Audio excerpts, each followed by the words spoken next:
નમસ્કાર ખેડૂત મિત્રો, આજે આપણે દેવડા ગામના કમલેશભાઈની વાડી આવેલા છીએ. હવે કમલેશભાઈ આ કલોંજીનું વાવેતર કરેલું છે.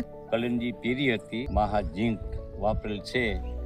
એટલે આપણે વાપરી હતી ક્યારે કમલેશભાઈ? પેલા ઈ ખેડૂત મિત્રો 4 ફેબ્રુઆરીએ 4 ફેબ્રુઆરીએ આપણે વાપરી હતી. બીજું વૈધ નહોતી, વધ નહોતી. હવે માધવનનું મહાજીંક છે એ વીઘે કેટલું નાખ્યું આપણે? 2 કિલો. ત્યારે તમને શું ફાયદો દેખાણો? ત્યાં કારેક પકડી ગઈ એટલે એમ થયું કે બીજી વાર નાખવું એમ તો કંઈક વૈધ કરે અને કારેક આવી જાય એટલે બીજી વાર પાછું કિલો નાખ્યું. અને આ આપણે 60 દિવસે નાખ્યું હતું. ખાતર વ્યવસ્થા પણ છે એ સારું થાય તો ઉત્પાદન વધારે આવે એમ. હવે આ મહાજીંક છે એ આપણે છે એક પ્રીમિયમ પ્રોડક્ટ બનાવી છે એમ કે વીઘે 1 જ કિલો છે, એકરે 4 કિલોનું છે એ માપવું એમ. અને આ માધવનનું મહાજીંક છે એમાં ઝીંક 33% અને સલ્ફર છે એ 15% આવે છે, બરાબર ને?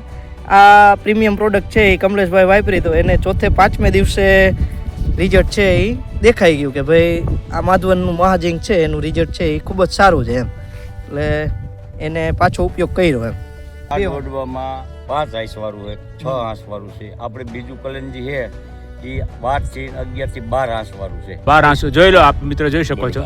એટલે ઈ બી અલગ બનાવેલું હતું, આમાંથી વીણી કમલેશભાઈને અમે અહીંયા ફિલ્ડ વિઝિટમાં આવ્યા ત્યારે અમે પૂછ્યું કે ભાઈ આ રિઝલ્ટથી કમલેશભાઈ ઓવરઓલ તમે ખુશ છો મહાજીંકના?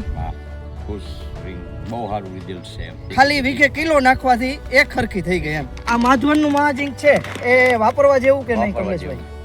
અને રિઝલ્ટથી તમે ખુશ છો ને કમલેશભાઈ? તો ચાલો ખેડૂત મિત્રો, જય જવાન, જય કિસાન, જય વિજ્ઞાન.